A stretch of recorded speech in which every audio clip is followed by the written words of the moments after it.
So hello dear student, কেমন আছো? I hope প্রত্যেকে ভীষণ ভালো আছো।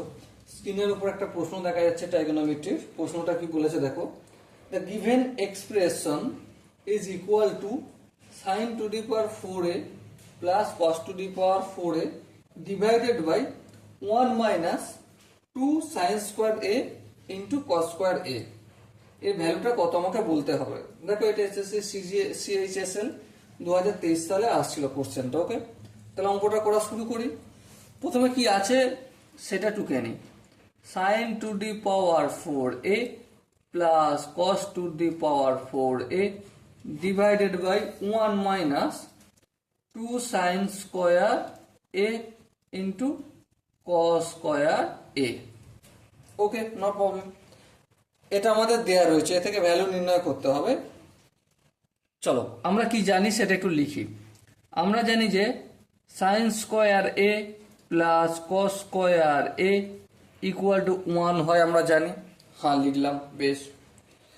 এবারে আমরা পরের লাইনে আমি কি করব, যে সাইন স্কোয়ার এ প্লাস কস স্কোয়ার এ এদিকটা হোল স্কোয়ার করলাম।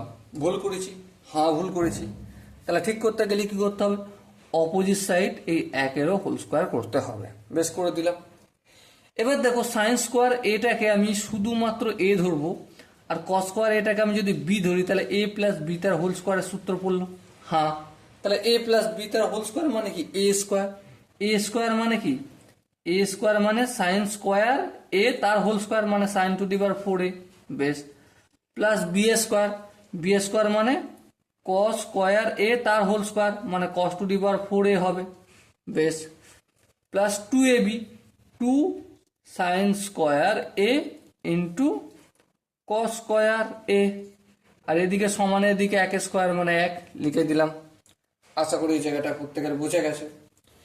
এবার লক্ষ্য করো, আমি sine to the power 4a আর cos to the power 4a আমি এদিকে রেখে দিলাম বাম দিকে। বেশ, অপোজিট সাইডে এটা নিয়ে গেলাম, তাহলে 1, এটা প্লাস আছে বাম দিকে, অপোজিট সাইডে গেলে মাইনাস হয়ে যাবে।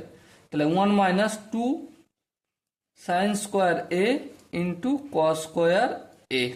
বেশ, এবার ধ্যান দিয়ে এখানটা লক্ষ্য করো, sine to the power 4a plus cos to the power 4 এর ভ্যালু কত বের হয়েছে, 1 minus 2 sine square A into cos square A. এটা লিখবো। হ্যাঁ, 1 minus 2 sine square A into cos square A divided by 1 minus 2 sine square A into cos square এ।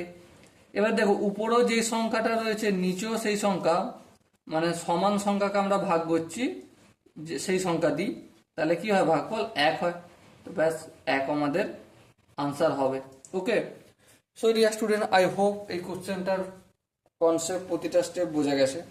যদি কোনো জায়গায় বুঝতে অসুবিধা থাকে, ডাউট থাকে বা কনফিউশন থাকে, তার জন্য তো কমেন্ট বক্স খোলা রইল। ওকে, সো ডিয়ার স্টুডেন্ট, দেখা হচ্ছে পরবর্তী সেশনে। ততক্ষণ পর্যন্ত ভালো থেকো, সুস্থ থেকো এবং জয় হিন্দ।